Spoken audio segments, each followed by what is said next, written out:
प्रिय विद्यार्थियों, आज का अपना टॉपिक साइकन या जिसे अपनी साइफा भी कहते हैं, इस जंतु के बारे में चर्चा करेंगे।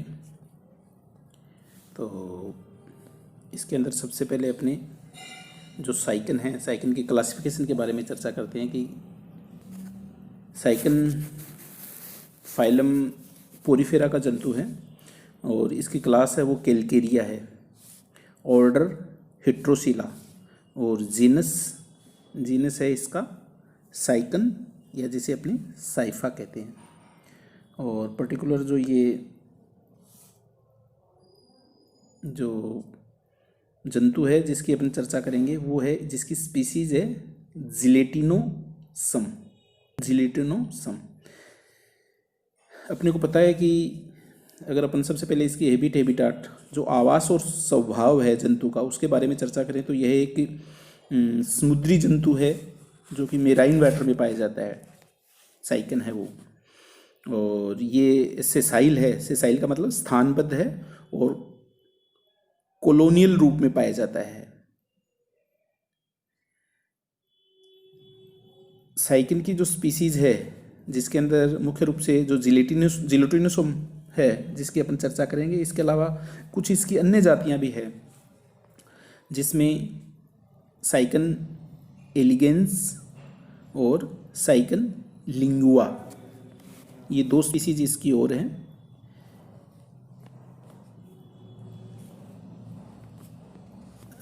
ये जो साइकन जंतु है ये चट्टान, किसी भी चट्टान पर या कोई आधार जो बेस होता है उस पर चिपका रहता है, जिसमें बडिंग या जो मुकुलन की क्रिया होती है वो पाई जाती है, जिसके कारण यह एक कॉलोनी के रूप में अपने को दिखाई देता है। इसे सामान्यतः अपनी अरन या क्राउन स्पंज भी कहते हैं। अरन का मतलब होता है क्लस के रूप में दिखाई दे रहा है अपने को, या फिर क्राउन के रूप में दिखाई देता है। तो इसके आधार पर ही अपने इसको अरन या क्राउन स्पंज भी कहते हैं सामान्यतः, जो सामान्य भाषा में।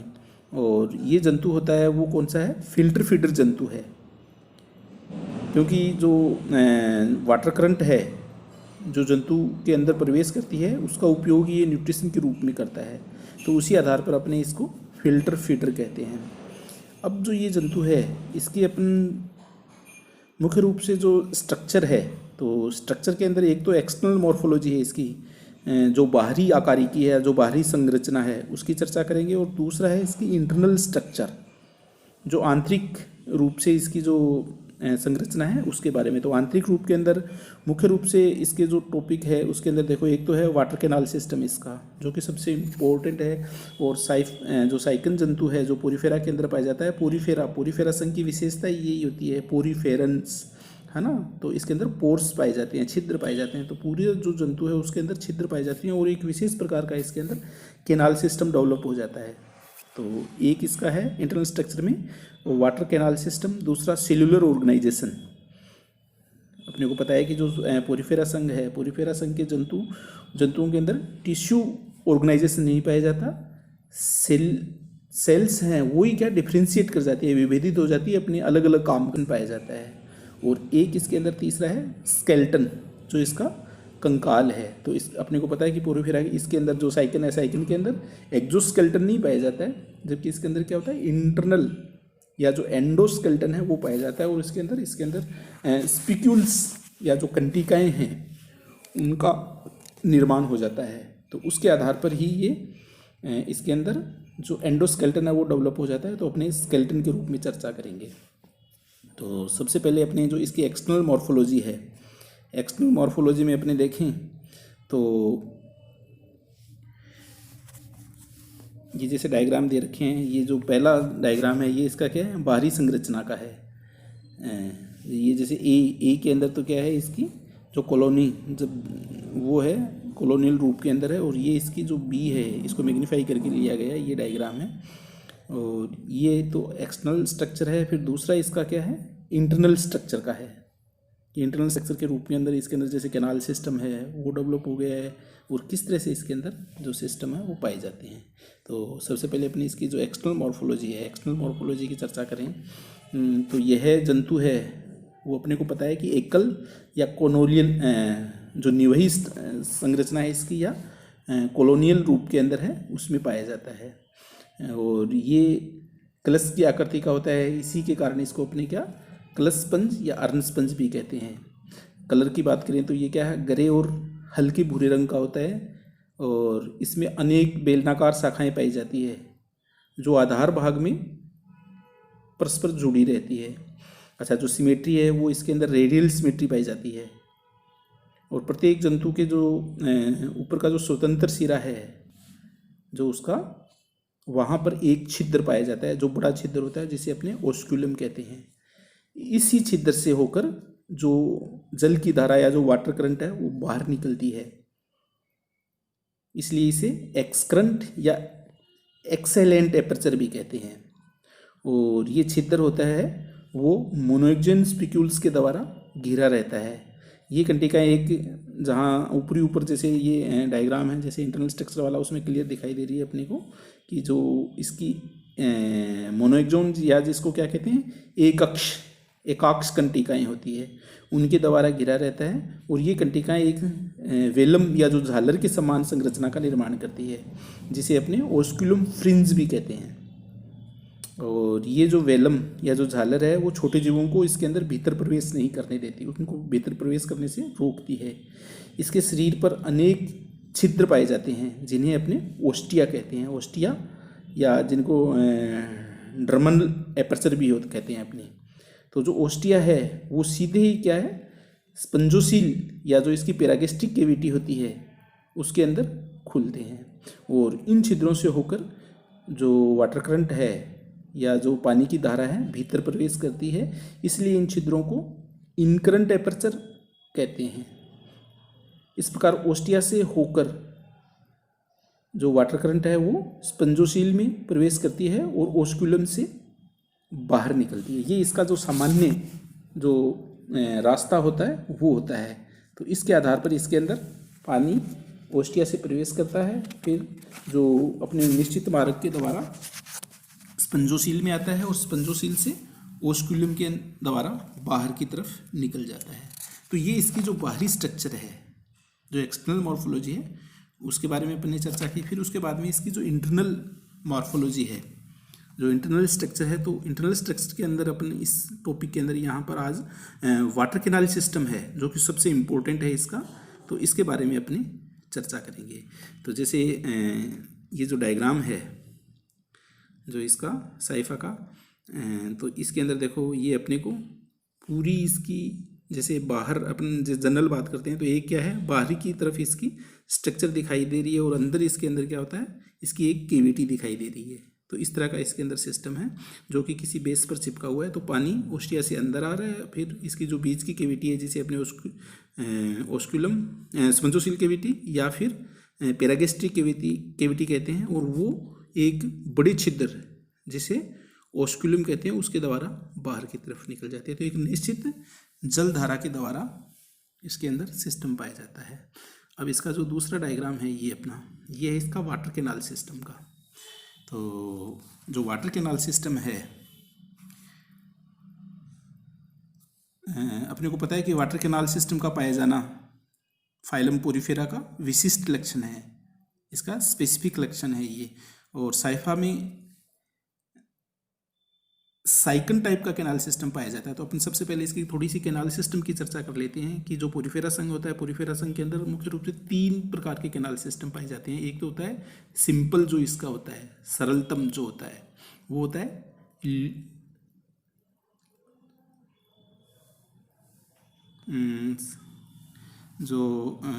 कौन से वाला होता है इसका पहला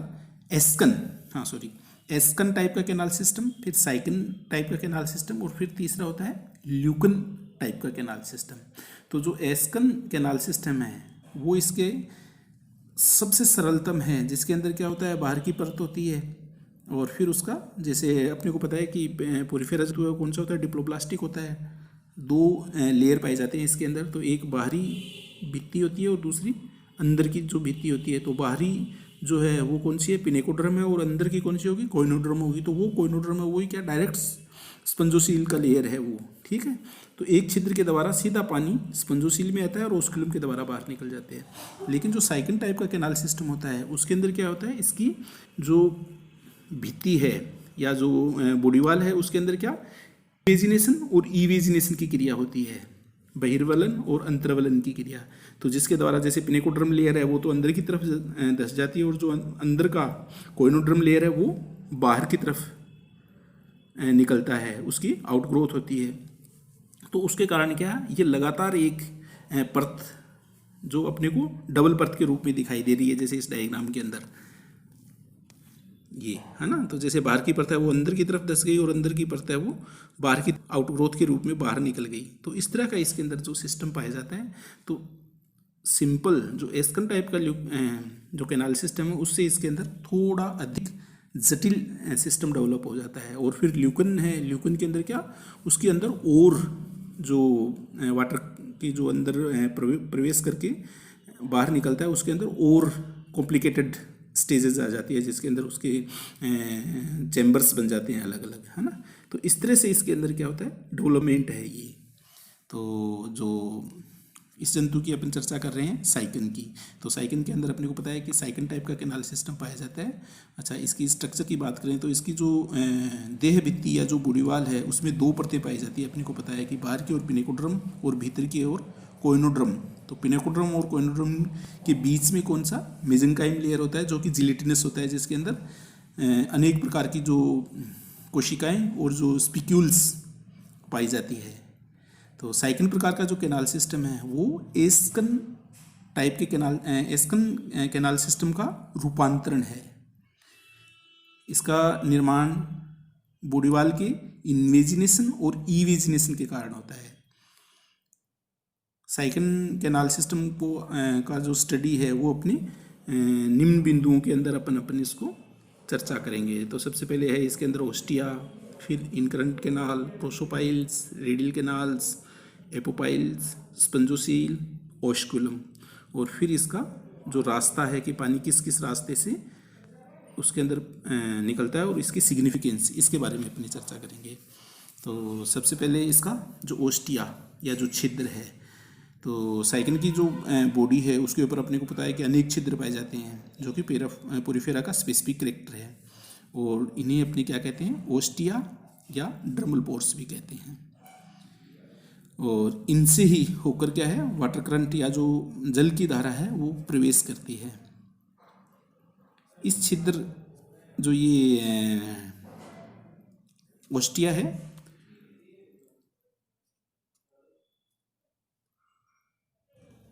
जो ओस्टिया है वो डायरेक्ट, जैसे अपने थोड़ा सा इस डायग्राम की चर्चा करते हैं पहले। सबसे पहले जैसे ये इस डायग्राम के अंदर दिखा रखा है, ये इसके ओस्टिया है जो छिद्र है बाहर से।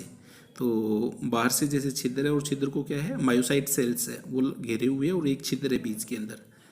इस छिद्र को अपने ओस्टिया कह रहे हैं। तो ये ओस्टिया है वो क्या, जिस केविटी के अंदर खुलता है उसे अपने इनकरंट कैनाल कहते हैं। और फिर इनकरंट कैनाल है वो जो इसकी अंतःकोशिकीय जो रंध्र है, छिद्र है, उनके द्वारा रेडियल कैनाल में खुलती है। फिर ये रेडियल कैनाल्स है वो एक छिद्र जिसे अपने एपोपाइल्स कहते हैं, एपोपाइल्स के द्वारा स्पंजोसील में खुलती है, और स्पंजोसील है वो क्या, ओस्कुलम के द्वारा बॉडी से बाहर खुलती है। तो इस तरह का इसके अंदर सिस्टम पाया जाता है। तो ओस्टिया किस में, इनकरंट कैनाल में। इनकरंट कैनाल है वो प्रोसोपाइल के द्वारा रेडियल कैनाल में। फिर रेडियल कैनाल है वो एपोपाइल्स के द्वारा स्पंजोसील में, और स्पंजोसील है वो ओस्कुलम के द्वारा बाहर की तरफ। तो इस तरह का इसके अंदर सिस्टम है। तो सबसे पहले अपन ओस्टिया की चर्चा कर रहे हैं। तो साइकिन की बॉडी है उसमें अपने को पता है कि अनेक छिद्र पाए जाते हैं जिन्हें ओस्टिया कहते हैं, और इनसे होकर जो वाटर करंट है वो प्रवेश करती है। और ये जो छिद्र है वो इनकरंट कैनाल में खुलते हैं।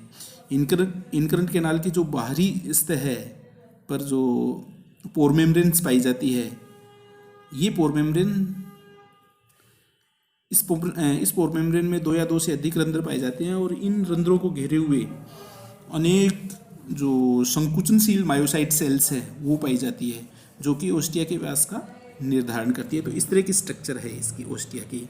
फिर ओस्टिया के बाद में क्या है, इसमें इनकरंट कैनाल या जिनको अंत्यवाही नाल भी कहते हैं अपने, तो इनकरंट कैनाल, तो जो बॉडी भित्ति है या बॉडी वाल है, इसकी जो बाहरी, जिसे अपने पिनेकोड्रम लेयर कहते हैं, तो बॉडी वाल के भीतर की ओर धंसने के कारण इनकरंट कैनाल्स का निर्माण होता है। इसका मतलब ये है कि इसकी जो बाहरी लेयर है, बाहरी लेयर का मतलब पिनेकोड्रम लेयर है, जिसके अंदर पिनेकोसाइट सेल्स पाई जाती है, तो वो अंदर की तरफ धंस जाती है और धंसने के कारण इनकरंट कैनाल का निर्माण होता है। यह कैनाल बाहर की ओर ओस्टिया द्वारा खुलती है, लेकिन भीतर की ओर, जैसे अपने अंदर की तरफ इसका आखिर टॉप जो देखें अंदर का किनारा, तो वो क्या है, बंद होता है, नहीं खुलती है वो। तो ये कैनाल है वो बाहर की ओर ओस्टिया के द्वारा खुलती है, लेकिन भीतर की ओर बंद होती है। इस कैनाल में पिनेकोड्रम को इंटरनल पिनेकोड्रम या एंडोपिनेकोड्रम कहते हैं। जो ये कोशिकाएं, जैसे बाहरी जो पूरी बॉडी के ऊपर है, वो तो क्या कौन सी हो गई, उसकी बाहरी पिनेकोड्रम है, और ये जो अंदर की तरफ धस गई है वो कौन सी है, अंत्य पिनेकोड्रम, या जिसे एंडोपिनेकोड्रम कहते हैं, और बाहर वाली एक्सोपिनेकोड्रम है इसकी। तो ये अंदर की तरफ है वो बंद होती है, और अंदर का लेयर है वो इसका कौन सा हो गया, इंटरनल पिनेकोड्रम हो गया या एंडोपिनेकोड्रम हो गया। और इस परत की कोशिकाओं को पिनेकोसाइट्स कहते हैं। तो इस तरह का इसके अंदर जो कैनाल्स, इंटरनल जो कैनाल्स हैं उसका निर्माण होता है। और फिर इसके बाद में इसका तीसरा है प्रोसोपाइल। तो जो प्रोसोपाइल है वो क्या है, इसकी इंटरसेल्यूलर स्पेस है जो कोशिकाओं के बीच में है। इसका मतलब ये है कि, और इसके द्वारा जो इनकरंट कैनाल रेडियल कैनाल में खुलती है, उनके बीच का, यानी रेडियल कैनाल और इनकरंट कैनाल है उनके बीच का छिद्र है ये, जिसे अपने प्रोसोपाइल कहते हैं। अच्छा, जो साइकिन की जो यंग स्टेज है, युवा अवस्था है, उसके अंदर प्रोसोपाइल पाया जाता है, लेकिन जो वयस्क अवस्था होती है, वयस्क अवस्था के अंदर प्रोसोपाइल होता है वो एब्सेंट। वयस्क अवस्था के अंदर प्रोसोपाइल होता है वो पाया जाता है, लेकिन इसकी जो स्टार्टिंग जो अवस्था होती है उसके अंदर क्या होता है, प्रोसोपाइल की जगह पोरोसाइट सेल्स पाई जाती है। तो ऐसा माना जाता है कि जो इसकी पिनेकोड्रम की जो सेल्स कौन सी है, पिनेकोसाइट सेल्स है। ये पिनेकोसाइट सेल ही किसमें, पोरोसाइट सेल्स में रूपांतरित हो जाती है। और ये स्टार्ट में जो भ्रूणीय अवस्था होती है उसके अंदर तो प्रोसोपाइल की जो सेल्स है पोरोसाइट्स, तो उसके द्वारा दोनों कैनाल्स, इंटरनल कैनाल और रेडियल कैनाल आपस में जुड़ी रहती हैं। लेकिन यंग स्टेज के अंदर ये जो पोरोसाइट सेल्स होती है वो विलुप्त हो जाती है, और इसका स्थान सीधे एक छिद्र के रूप में डेवलप होता है, जिसे अपने पोरोसाइट सेल्स कहते हैं। तो ये पोरोसाइट सेल्स है वो किसके अंदर, प्रोसोपाइल के रूप में रूपांतरित हो जाता है। तो ऐसा इसके अंदर पाया जाता है। फिर इसके अंदर अगला चौथा है रेडियल कैनाल्स। तो रेडियल कैनाल्स की अपन पहले ही चर्चा कर चुके हैं कि ये क्या है, बॉडी वाल की इवेजिनेशन के, यानी जो बहिर्वलन होता है इसका, उसके कारण होता है। इसका मतलब ये है कि इसकी जो स्पंजोसील कैविटी है अंदर की, तो उसके अंदर कौन सी कोइनोड्रम लेयर होती है, तो वो क्या करती है, बाहर की तरफ इवेजिनेशन के द्वारा बाहर निकल जाती है। तो उनमें इवेजिनेट कर जाती है, और इवेजिनेट करने के कारण इसके अंदर रेडियल कैनाल का निर्माण होता है। और इसके अंदर कौन सा जो रेडियल कैनाल से होती है, इसका मतलब ये है कि जो कोइनोड्रम सेल्स है वो इसके अंदर प्रवेश करती है। तो इसका अंदर का लेयर है वो कोइनोड्रम सेल्स के द्वारा घिरा रहता है। और कोइनोड्रम लेयर के अंदर कोइनोसाइट सेल्स पाई जाती है, और कोइनोसाइट के कारण ये जो कैनाल है वो कौन सी, फ्लेजिलेटेड होती है। तो कोइनोसाइट सेल की अपन जैसे स्ट्रक्चर पढ़ेंगे तो वो कोइनोसाइट सेल्स होती है, वो सारी की सारी सेल्स क्या होती है, फ्लेजिलेटेड होती है, उनके अंदर फ्लेजेला पाया जाता है। रेडियल कैनाल और इनकरंट कैनाल एकांतर क्रम में और समांतर रूप से व्यवस्थित होती है, जैसे अपने को डायग्राम के अंदर दिखाई दे रहा है इसका। जैसे ये वाला डायग्राम इसका स्टार्ट वाला देख रहे हैं, तो इसके अंदर क्या है, इसकी जो रेडियल कैनाल है और इनकरेंट कैनाल लगातार एक दूसरे के, जैसे ये बाहर की कोशिका अंदर की तरफ धंस रही है, अंदर की कोशिका है वो बाहर की तरफ धंस रही है ना, तो ये इस तरह से लगातार इसके अंदर एकांतर क्रम से और समानांतर रूप से व्यवस्थित होती है। इनकरेंट कैनाल की तुलना में यह है बाहर की ओर बंद होती है। जैसे अपने पहले चर्चा की है कि जो इनकरेंट कैनाल है वो तो क्या अंदर की तरफ बंद है, और ये रेडियल कैनाल्स हैं ये बाहर की तरफ बंद है, तो ये बाहर की तरफ बंद होती है। और ये जो रेडियल कैनाल्स हैं वो एक छिद्र के द्वारा सीधी स्पंजोसील में खुलती है, और ये जो छिद्र होता है उसको अपने क्या बोलते हैं, एपोपाइल बोलते हैं। तो ये एपोपाइल के द्वारा सीधी स्पंजोसील में खुलती है। फिर इसका अगला 5वां पॉइंट अपन एपोपाइल। तो एपोपाइल छिद्र है वो क्या है, रेडियल कैनाल और स्पंजोसील के बीच की कैविटी है, उनके बीच में एक छिद्र पाया जाता है जिसे अपने एपोपाइल कहते हैं, और यह रंध्र इंटरनल ओस्टिया भी कहते हैं इसको। और इस जो छिद्र है या जो द्वार है उसको घेरे हुए मायोसाइट सेल्स पाई जाती है, और इन कोशिकाओं की सहायता से इस रंध्र के व्यास में परिवर्तन भी किया जाता है। जो मायोसाइट सेल्स है वो क्या संकुचनशील होती है, तो इनके जो छिद्र है उनके अंदर अंतर भी आता है, वो संकुचनशील है। फिर अगला जो पॉइंट है अपना स्पंजोसील या जो स्पंज गुहा है इसकी, तो ये क्या है, इसकी बीच की जो कैविटी है बड़ी कैविटी उसे अपने स्पंजोसील कहते हैं। तो साइकिल के मध्य में एक स्पंजोसील पाई जाती है। यह कैविटी, इस कैविटी में रेडियल कैनाल एपोपाइल के द्वारा खुलती है। ल्यूकोसोलेनिया की तुलना में साइकिल में स्पंजोसील होती है वो छोटी होती है। तो ल्यूकोसोलेनिया के अंदर कौन सा है, इसका एस्कन टाइप का कैनाल सिस्टम पाया जाता है। तो वो क्या है, डायरेक्ट एक परत के रूप में है, और उसमें ये इवेजिनेशन और इन्वेजिनेशन की क्रिया नहीं होती है, तो सीधी एक परत है। तो उसके अंदर जो स्पंजोसील है वो क्या होती है, बड़ी होती है, और साइकिल की स्पंजोसील है वो छोटी होती है। और उसके अंदर क्या है, ल्यूकन के अंदर, इसका मतलब कौन सा, एस्कन टाइप का कैनाल सिस्टम है। तो अंदर की सेल्स है वो क्या है, सारी की सारी कोइनोडर्म लेयर है, यानी कोइनोसाइट सेल्स पाई जाती है। और ये कोइनोसाइट सेल्स क्या होती है, फ्लैजिलेटेड होती है। और ये कोशिकाएं होती है वो क्या कर जाती है, इवेजिनेशन के द्वारा रेडियल कैनाल में चली जाती है। इसका मतलब स्पंजोसील है वो, उसके अंदर क्या होता है, फ्लैजिलेटेड सेल्स होती है वो नहीं पाई जाती है। इसका मतलब ये जो स्पंजोसील है वो इसकी जो पिनेकोड्रम सेल्स है उसके द्वारा लेयर्ड रहता है। तो इसके अंदर केवल रेडियल कैनाल में ही फ्लैजिलेटेड सेल्स या जो कोइनोसाइट सेल्स पाई जाती है।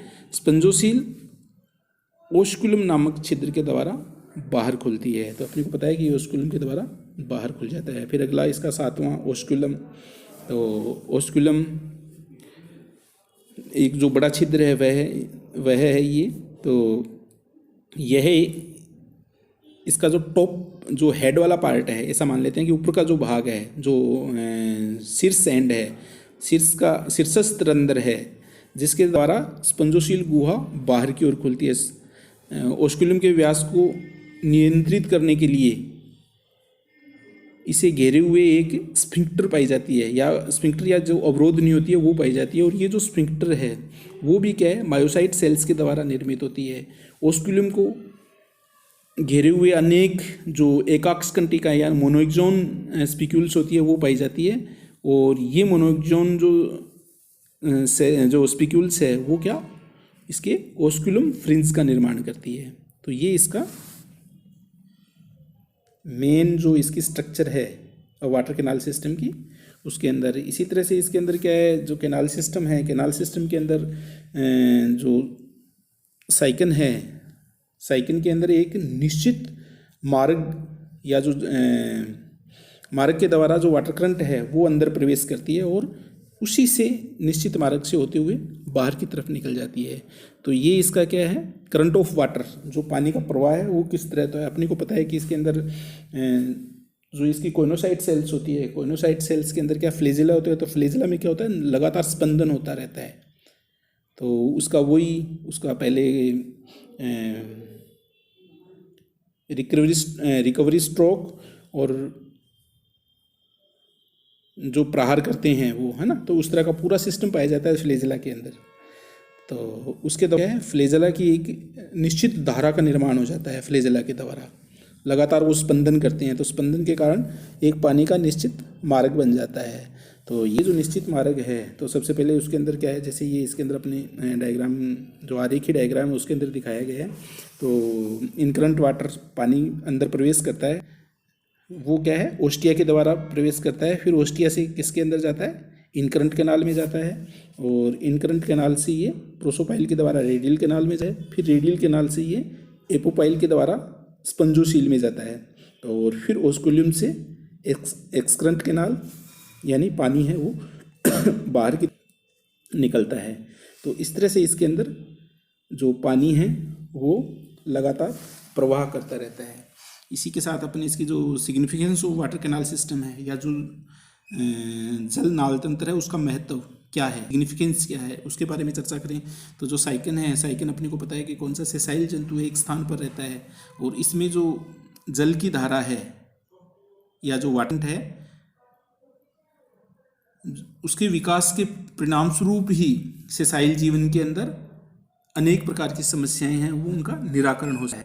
तो इसकी जो ज़रूरत की जैसे चीज़ें हैं, मान लेते हैं कि भोजन की आवश्यकताएं जो मूलभूत रूप से जीवन अपने को, जितने भी जो सिस्टम हैं, जैसे एक तो इसका कौन सा है, जिंदा रहने के लिए उसको क्या चाहिए, न्यूट्रिशन चाहिए। तो पानी की धारा के द्वारा इसके अंदर प्रवेश करता है। फिर इसकी रेस्पिरेशन की बात करें अपनी, तो उसके द्वारा इसके अंदर क्या है, पानी की जो निश्चित जो ऑक्सीजन है जल के अंदर घुली हुई, वो तो क्या इनटेक कर ली जाती है, और कार्बन डाइऑक्साइड रहती है वो त्याग दी जाती है।